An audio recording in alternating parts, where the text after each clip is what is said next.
and welcome to Depth Insights, where we take a depth psychological look at news, topics, and events going on in your world. I'm your host, Bonnie Bright, and I'm also the founder of Depth Psychology Alliance, which is an online community for everyone who's interested in depth and Jungian psychologies. And you can find that at www.depthpsychologyyalliance.com. And I'm excited to bring you my guest today, Barry Spector, who writes about American history and politics from the perspective of myth, indigenous traditions, and archetypal psychology. And Barry has published 3 articles in the Jung Journal to date and is the author of Madness at the Gates of the City, the Myth of American Innocence, which has received the Penn Oakland 2011 Josephine Miles Literary Award. And, of course, we'll be talking about some of the themes that emerge in that book since it's the November online book club selection for the Depth Psychology Alliance free online book club. And everyone is welcome to join us. Meanwhile, I'm very excited to have Barry with me today. Barry, welcome to the show. Hi, Bonnie. I'm glad to be here. Good. Well, I welcome back, I should say, because we actually did an interview together about exactly a year ago. So if people are interested in that, they can always go back and look at the radio page on depthinsights.com, and they can listen to the interview that we did about a year ago together on the book. However, I'm hoping that some of the themes that emerge this time will also be some of the themes that come up in the book club conversation in the coming month of November. Right. Now, Barry, you write a lot about archetypal psychology, and of course it's something that I'm very fascinated by. As we both know, James Hillman did a lot of work on archetypal psychology and is really probably one of the main pioneers responsible for the emergence of that particular field. And a huge influence on me. Yeah, good. Well, I'd love to hear a little bit more about that. Why don't you share a little bit about how you came to know of Hillman's work and what kind of influence he's had on you? Well, I've been involved in what's called the mythopoetic men's movement for 20 years. And in the early years, Robert Bly and Michael Mead and, of course, James Hillman were the primary teachers. And I was fortunate enough to see Hillman speak many times and have a few conversations with him. And you know, he brought forth a lot of the concepts that I think much of your listenership is familiar with now. But I think Hillman was also politically engaged, and I think he was most alive, or at least in my experience, when he was engaged with people, not just talking about concepts, but how the concepts of archetypal psychology might actually be brought into the real world and actually impact the real world. So that was a big influence on my thinking, yeah. Yeah, I appreciate you saying that, and I think those of us who did have the luck and the opportunity to know him a little bit or even just see him speak in person, I mean, he's quite a legend in his own time, and of course we lost him a few months ago, but his legacy definitely lives on, and this whole idea of archetypal psychology, I think you've really hit the nail on the head in the sense that it's one thing to talk about archetypal psychology and archetypes themselves, which can be a little bit abstract if you just leave it there. But I do agree with you very much that James Hillman really had the capacity to bring that kind of thinking into something very concrete and relevant in our culture, in our society. And of course, he does that on pretty much every topic that you can imagine, from, as you mentioned, from politics to myth in our time to culture. He's done some remarkable work about cities and, of course, eco-psychology, which is something that's really important to me. Yeah. You know, and one of the things that I found really fascinating being in his presence was that in conversation and in lectures, he was able to drop a lot of the lingo and the academic terminology and just bring it into real English. And in fact, I think one of the things that we still have so much to learn about is that his thinking was actually very much in line with the thinking of some of the indigenous teachers that I've also been influenced by. And let me give you a quick little anecdote about that. At some conference I was at, Malidoma Somé, whom we both know, the teacher from West Africa, had just finished a long talk about the spirits and the ancestors, but he was speaking in the terminology of his people. And then he finished, and then Hillman got up and he said, "This is what I've been trying to say for 40 years. Well, I appreciate that, actually, and you're right. Anybody who also, just as a side note, has not had the opportunity to hear Malidoma Somé talk, he's also one of my very significant teachers that I've been impacted by as well, and he does have a real way of being able to express himself and again, very relevant topics. I think that's, in fact, Barry, something that people who are very good writers and very good speakers, you know, you can be the best psychologist or depth psychologist in the world, but if you're unable to communicate your own thinking and, of course, the meaningful topics to an audience, then so much of it gets lost. And, of course, not everybody is that easy to read. I even would have to say that sometimes Hillman is not that easy to read. Well, no, he's much easier to listen to than to read. Yeah, well, that's true, and I think that's kind of my point, too. A lot of times I think it's really important to be able to experience some of these really great leaders and teachers in the field, either on video or on an audio recording, because sometimes it's a very different experience. And I've also had that experience, by the way, with Michael Meade, who's just so gifted at storytelling. Reading his work is one thing, and it's very profound, but being able to hear him, there's just this aspect of it that's really meaningful. Yeah, and I have aspired in my own way to try to convey what I call big ideas in plain English. Yes, and that's what I love about your book. Your book, I think, does an excellent job of that, of bringing mythology into culture and being able for all of us to begin to understand from a mythological standpoint how we can actually interpret some of the things that are going on in our culture. Of course, the book, again, Madness at the Gates of the City, The Myth of American Innocence. So since we're talking about mythology, and it's critical because it's in the title of the book itself, can you talk a little bit about mythology? And, of course, I presume that will probably lead to start off with Joseph Campbell, since he's one of our great leaders in that arena as well. Absolutely. Just by way of leading into this, I have two short quotes on my mind that have just really been working my soul the last couple of days. And I just wanted to throw them in just to help sweeten the pot right here. They're both from indigenous writers, or actually one is an indigenous saying.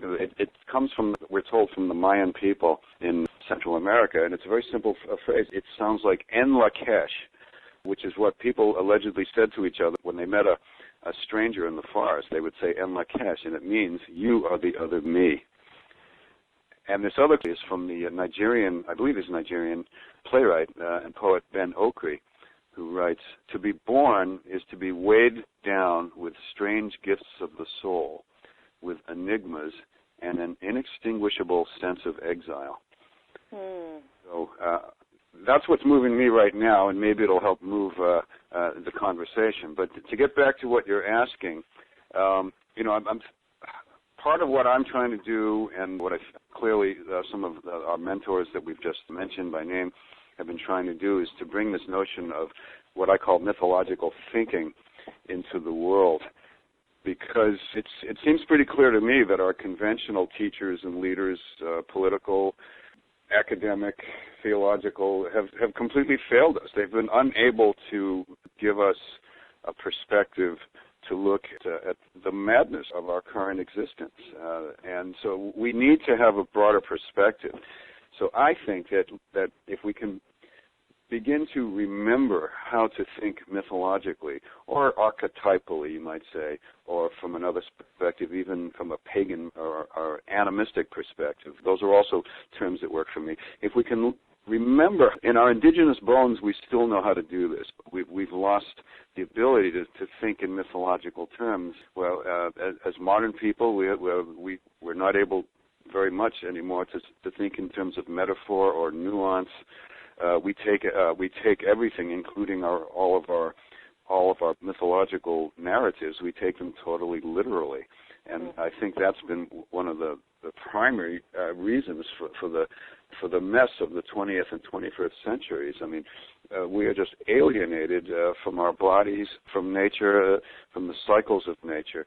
But I think if we can begin to remember how to think in mythological terms, this may actually help us manifest the many political and economic and technological answers that really do exist already. But we need to stretch, I feel, we need to stretch our imagination of the possible backwards before we can stretch it forwards.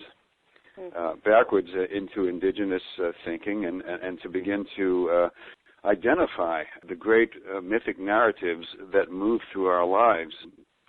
Most of the time, of course, totally unconscious to us, that we participate in these great mythic narratives without even realizing it, and we think that we're acting as independent actors in the world, when, to a great extent, what we're doing is enacting these great stories, and I think our leaders are enacting them for us on the stage of public events now more than ever. Yeah, and I would say on so many levels we're allowing that because either we don't know any different or we're not willing to examine it on a level that would actually bring us to the kind of consciousness to realize and understand. Again, it comes back to that metaphorical kind of archetypal thinking that you're talking about. And I'm really struck, Barry, by what you say, because this whole topic is really absolutely something that I'm fascinated by as well, and have my own sort of, personal / emotional history and my own spiritual development is kind of coming to a realization of how I would say, and I loved your quote on Exile, and I hope that you'll read it again in just a minute because I'm bringing it back to this, but the idea that really, without even realizing it, I think all of us are living our lives as individual kind of exiles. We don't realize how connected we are to each other or to something bigger that's going on here. And so this idea of exile and really being out of touch, that the other quote that you said, you are the other me, is also so meaningful in that because well, to me the whole effort of what we're doing here is trying to figure out how we got from a world in which we could meet a stranger in our indigenous ancestral cultures that we all come from. We all come from specific places where we could actually imagine that the stranger, the turn in the path that we bump into was not necessarily a threat, but actually was potentially someone who could add something to our lives. You are the other me. I mean, can you imagine a culture where people said that to each other? And on the one extreme, the other extreme is a quote by Ben Okri, the African, who's, even though he's an African, he's speaking from a modern sensibility. He's saying that to be born in this world, and I'm extrapolating here, to be born in this world, in this modern world, is to be entering the world with an inextinguishable sense of exile. But I don't think that's necessarily what people took for granted in the indigenous or ancient world. And so the big question in my mind, in a sense, is how did we get from the one to the other?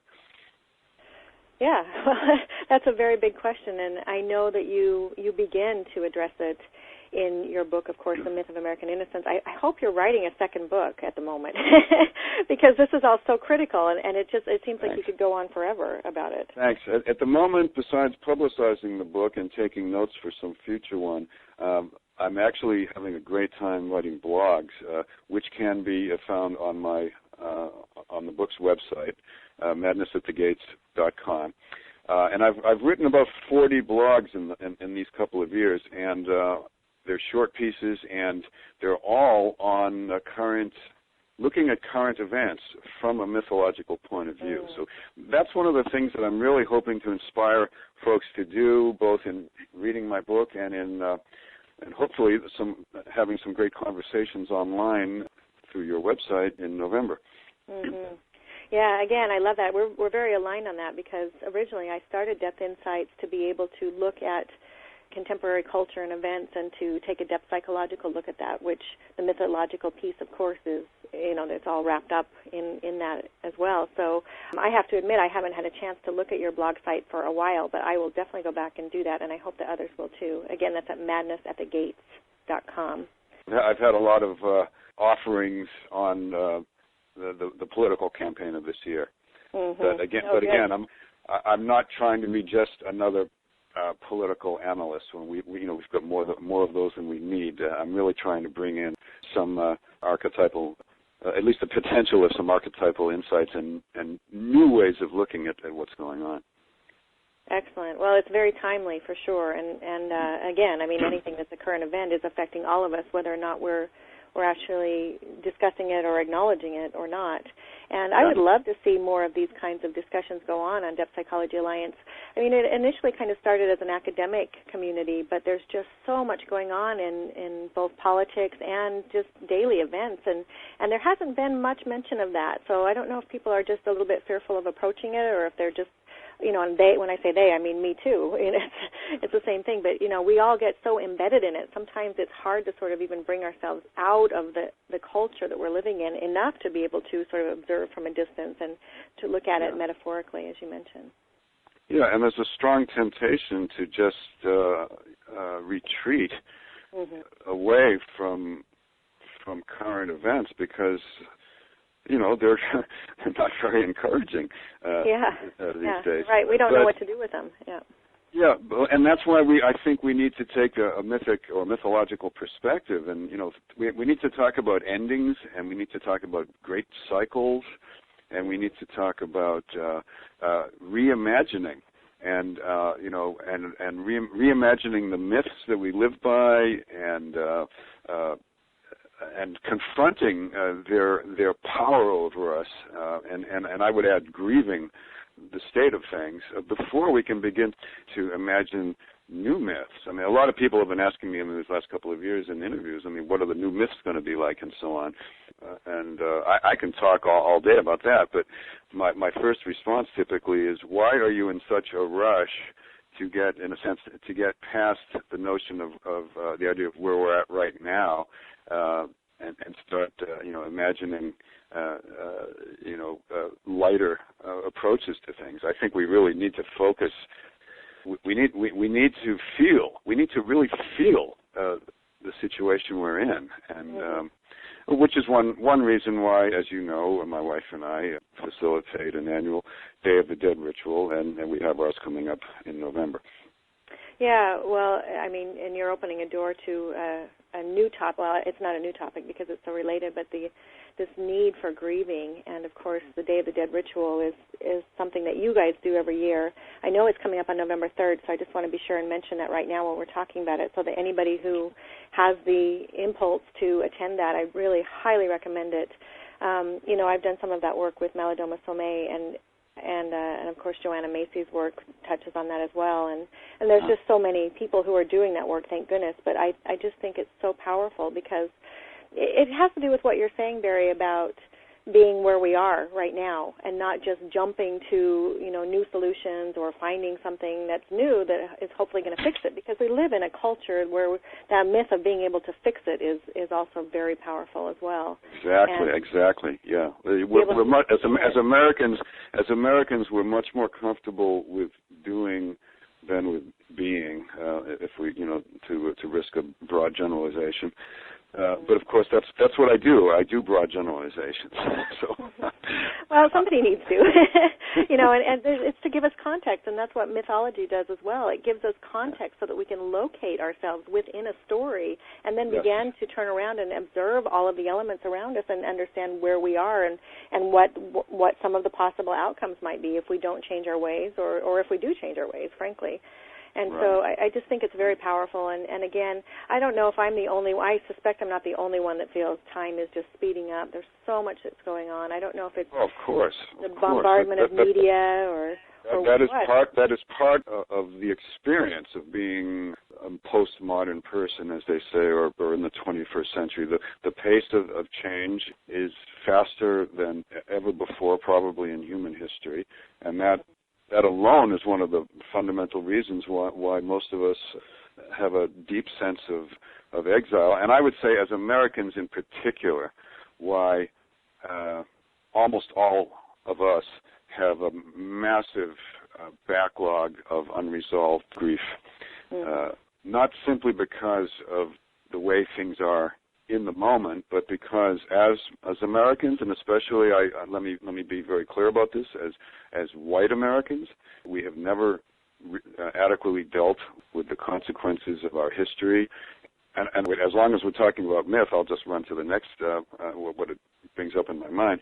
What our mythologies have functioned to do as Americans is to a great extent is to help us keep from thinking about our history.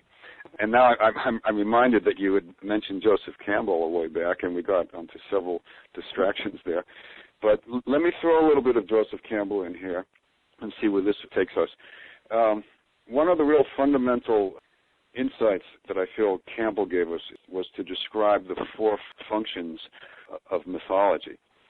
And now in a traditional indigenous culture where the myths still did, or in some cases still do, nourish the people and provide a living mythology, you have, he says, the first concept, or the first function is the cosmic function, which connects everyone ultimately to the great cosmic mysteries, to whatever ideas of God they have in that culture.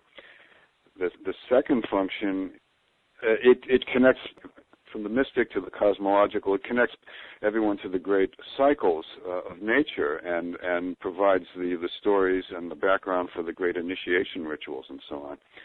And then what you have is the pedagogical level, which is teaching people how to live a moral life within the the bounds of the definitions of such a thing within the culture. And then for us modern people, most importantly, is he says you have the sociological function, and that basically aligns you with the power functions of the state itself. And one of the things that Joseph Campbell told us is that in modern life, we no longer have mythologies that nourish us or connect us to those great cosmic rhythms and so on. Pretty much what we have left is, it's not that we don't have myths anymore, it's just that the myths more or less function, especially in America, I would add, to connect us to the intentions of the state. And that really essentially means nationalism. And in America, it is what I call the myth of American innocence. So Campbell set the terms of this kind of discussion, I think, in clear ways that really help us understand. Because a lot of people will say we don't have myths anymore. Other people will, when they speak about mythology, they want to go directly to the great teaching mythological tales from other cultures, which are very, very important for the soul, for the work of the soul. But it's our sociological level of myths. It's the myths that function to a great extent to keep us from looking at our own history and our own emotional lives and the sense of diminishment or exile that is just below the surface as a result of these histories. So this is where myth functions for us in the modern world, and I think our responsibility as mythological archetypal thinkers is to begin to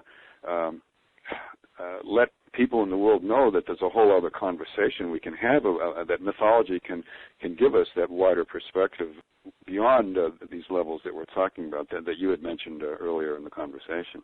Mm-hmm.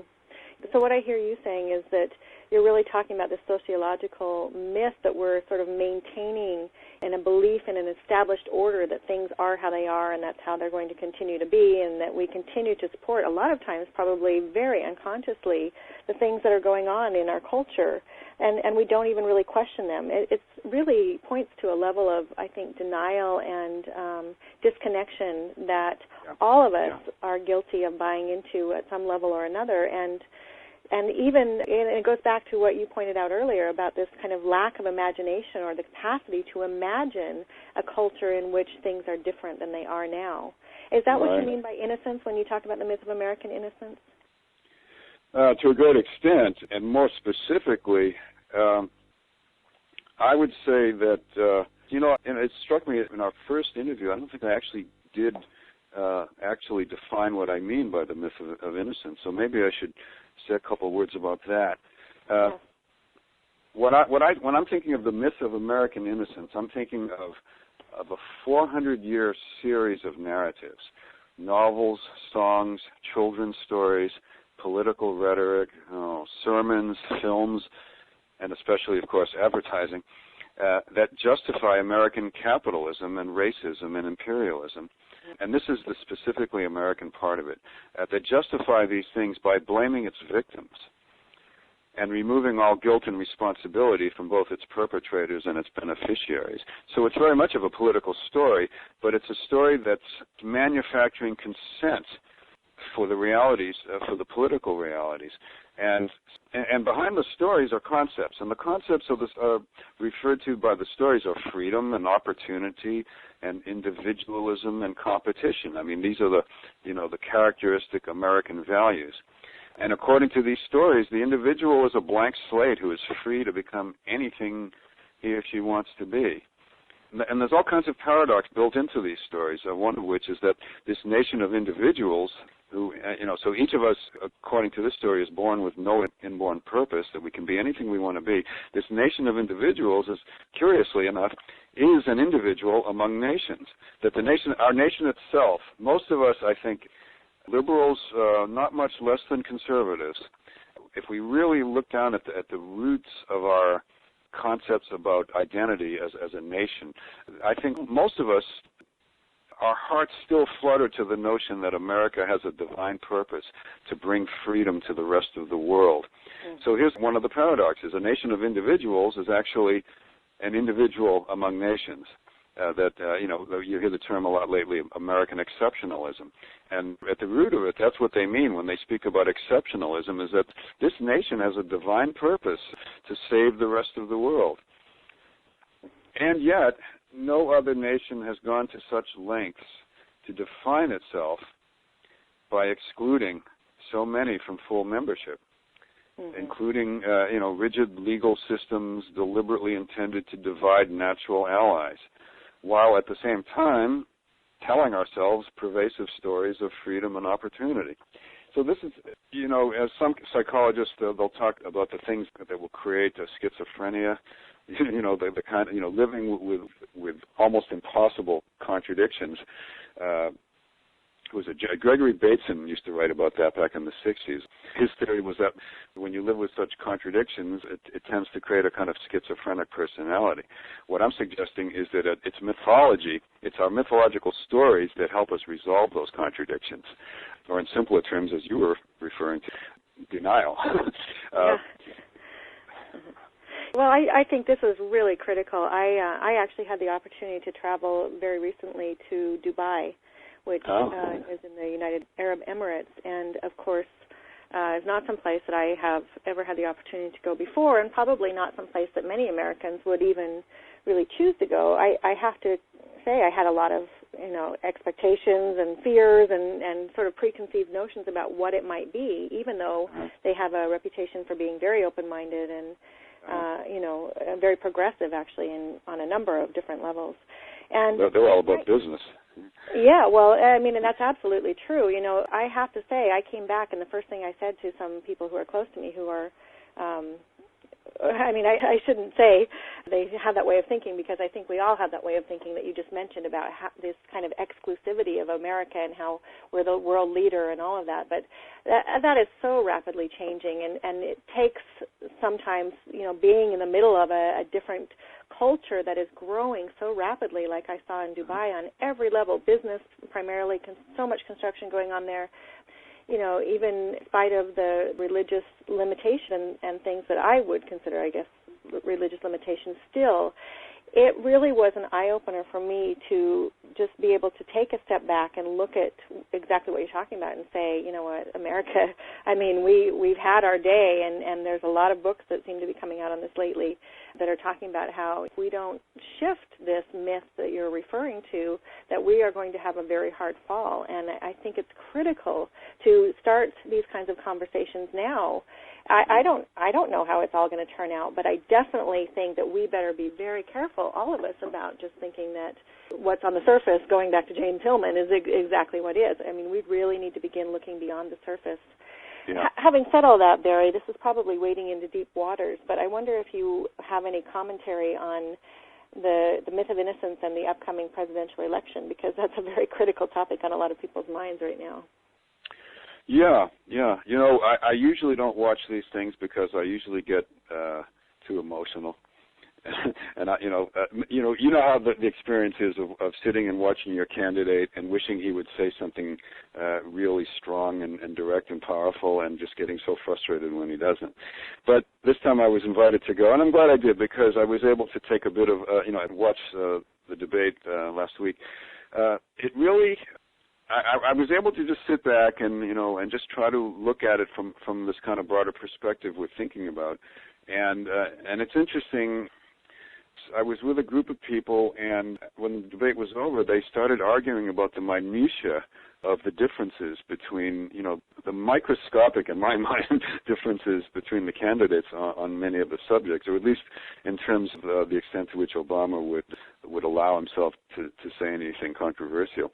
But really, what I was looking at was gladly, I think, from a little broader perspective. And what I suggested to my group of friends was that forget about the minutiae here for a minute and think about, well, what was this event actually intending to do? And I guess I wasn't particularly successful, so let me try phrasing it to you.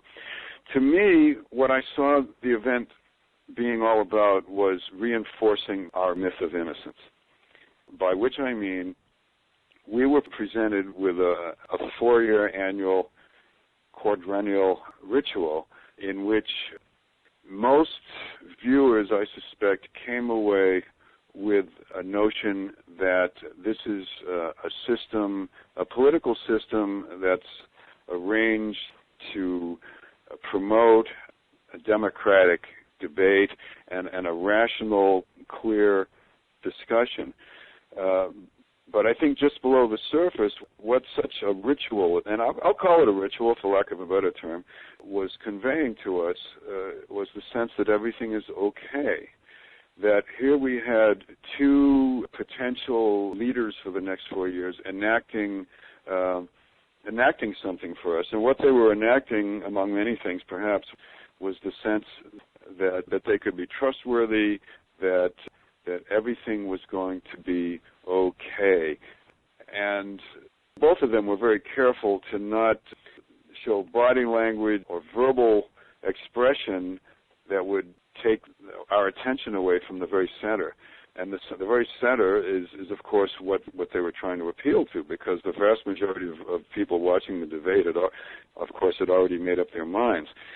But I think they're really trying to convey a sense that we can relax into our sense of innocence, so that these two men had the best of intentions, that they were not, in fact, power-hungry narcissists. So I think it's hard for us to penetrate into this level of looking at these kinds of things, because we so desperately want to believe. We really want to believe in the American story, that these two actors enacting on the screen, enacting for the rest of us a sense of good intentions. And when they talk about the middle class, or once in a long time they actually talk about working class people, not to mention poor people, they actually are attempting to give us the impression that they really have any concern for the 50% of Americans who won't be voting, and the 80 million Americans who are living actually in poverty. And if I could just throw one quick number in here, the poverty level, the official poverty level in America for a family of 3 is $18,000 a year income. And 80 million Americans are officially in that range right now. But let me get back to your question. I think really the whole presidential campaign here, in the most macroscopic sense of the whole thing, is a 4-year regular ritual to help us reframe and believe in the sense of our own innocence. Mm-hmm. Yeah, I think what you've done is just pointed to a very powerful illustration of exactly how embedded we are in this belief that this is normal, and every 4 years we're going to pick among the 2 best things that the culture has to offer, and we're going to go forward with that, and things will, it's status quo, and it's quite frightening on many levels, and of course everything that we've discussed sort of, leads up to exactly what that is. But I will say, Barry, I think it just, again, points to to the importance of ritual to counteract that and to bring out some of the really vital pieces of our culture that have been lost, namely, again, the kind of grief ritual that you're planning to do on November 3rd in the San Francisco Bay Area. Do you want to just take a few seconds and tell us a little bit about how that will happen? Sure. As I said, I feel like all of us carry a tremendous load of unresolved grief in our lives, and I think that very fact is a major part of why we feel, like so many of us feel, that we can't participate fully in the world, why we can't give our unique gifts to the world. We're held back by the past. And for some of us, of course, it's the past of family of origin issues. And for some of us, it's the fact that we haven't finished grieving for losses, deaths in our lives, losses of our own dreams, and so on. But there's a further dimension, and that's the sense that anyone, as far as I'm concerned, any sensitive person in the world now is simply carrying a tremendous weight just of the sense of how things are right now and in the world. So many of us can't even read two or three pages into the front section of the newspaper without weeping. Mm-hmm. Or at least I should say, let's put it this way. Those of us who aren't weeping after the third page in the newspaper, there's probably something wrong with us. Mm-hmm. So anyway, again, I'm just kind of exaggerating here, but I think, as Michael Mead says, anything worth saying is worth exaggerating. Mm-hmm. There's a lot of us who have felt called to try to bring back these rituals with the help of indigenous teachers. And in my experience, so many people that have come to these things have dropped so much of that weight of unresolved grief that they've been able to, they feel literally lighter when it's finished. And for some people, it's meant that they've been able to make decisions about moving on into the next phases of their lives, to get involved in the public sphere, or to begin, to get serious about whatever art they're trying to offer to the world. So to me, it's really critically important to have periodic times when we can let go of that weight. And to me, indigenous people, and wherever I've looked in the indigenous world, the old tribal ways have included lots of time for this. As we mentioned, Malagama, in his tribe, whenever there's a death among the traditional people, the entire village comes to a complete halt, and for 3 full days, 24 hours a day for 3 days, the entire village participates in the funeral. Mm-hmm. And he also says that in their world, there's enough death on a regular basis that these funerals are going on all the time, which sounds a little strange to conceive of how do you get anything done when there's so much ritual going on.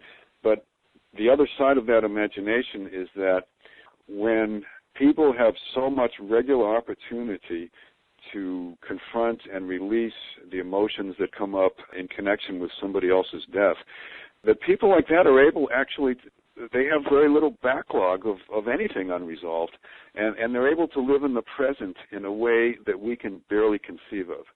Mm-hmm. So that's what I'm hoping to offer in our small way. Yeah, well, I think that's beautiful, and I'm really grateful for the work that you're doing.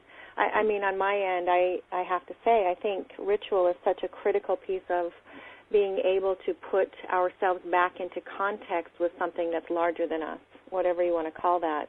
We just, again, speaking for myself, we get so caught up in our culture that is so based on consumerism and materialism, and we've lost touch with the meaning of life, and we just kind of have gone on autopilot on so many levels. And so this kind of ritual that you're talking about is just absolutely crucial to bring us back into some sense of meaning. There's a quote from James Hillman that I came across a while ago when I was researching exactly this kind of thing, and he talks about that culture. He says, of course, a culture as manically and massively materialistic as ours creates materialistic behavior in its people, especially in those people who've been subjected to nothing but the destruction of the imagination that this culture calls education, the destruction of autonomy it calls work, and the destruction of activity that it calls entertainment. Oh, that's a good one. That's, of course, from his book, We've Had 100 Years of Psychotherapy and the World's Getting Worse, which, I was thinking of that book earlier in our conversation. And again, it's just such a great thing that Hillman was willing to make such an outrageous statement, because he was talking about, he coined the term the culture of therapy, that so many of us had gone within in the 1970s and 80s and so on, that in a sense, by doing so, we had left the political and even cultural spheres by default to those who would only be using those spheres for their own aggrandizement. Mm-hmm. Yeah, and it happened on our watch, so to speak. Yeah. And I wanted to, if you don't mind, go back to this notion of the presidential debates, because I threw in a concept there that I realized I should say another word or two about. What I suggested was that the presentation of the debates, and indeed the entire presidential campaign, is a form of ritual. And then a few minutes later, you were speaking about the need for ritual, and I think we were both assuming what we're talking about here is the need to consciously engage in authentic ritual. Yes. When we're not able to do that, when the culture doesn't, and the spiritual leaders of a culture don't give us the opportunity to imagine real, authentic ritual, what we have by default is unconscious rituals. It's not that we don't have ritual, and it's not that we don't have myth. It's just that we engage in them and enact them unconsciously. So one could suggest, as I did, that something like a presidential debate is a 60 million person 1 hour agreement to participate in an unconscious ritual.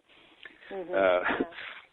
But that's what we have by default when our imagination is so diminished by the breakdown of mythology that's all we can do is engage in these unconscious rituals. And some of them we engage, with a little bit more consciousness, like go to a ball game. What's the first thing you do? Everybody stands and listens to the national anthem. And I'll tell you, if you don't stand for that national anthem, the people around you will be looking at you as if you are the other. Mm-hmm. Yeah. Yeah, well, Lionel Corbett, who is a writer and an amazing depth psychology thinker, wrote the book Psyche and the Sacred. He talks, I know, in that book about how ritual can turn into rote, R-O-T-E, rote. And, right. Of course, when we don't have the context linked to it, or when we have just distanced ourselves so far from what that originally meant and why it emerged in the first place as a tradition or a ritual that we were doing on a regular basis, then, of course, again, it comes back to the context and whether or not we actually have located ourselves in something larger or whether we're just going along with the wave unconsciously. And I think that's such an incredible piece of this whole myth of American innocence that you're talking about.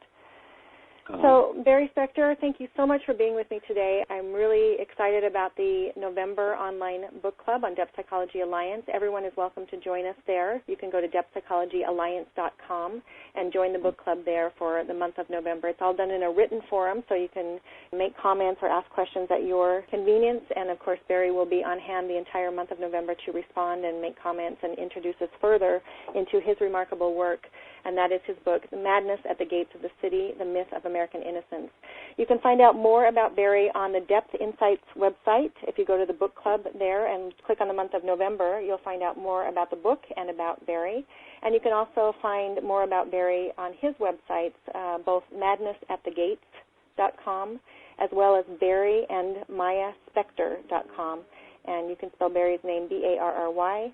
S-P-E-C-T-O-R. And, of course, don't forget, Barry and Maya will be doing the grief ritual on November 3rd in the San Francisco Bay Area. So if you're available and can take part of that, you certainly should look into that as well. Barry, again, thank you so much for being with me today. Oh, it's great yakking with you. Same here. Bye-bye.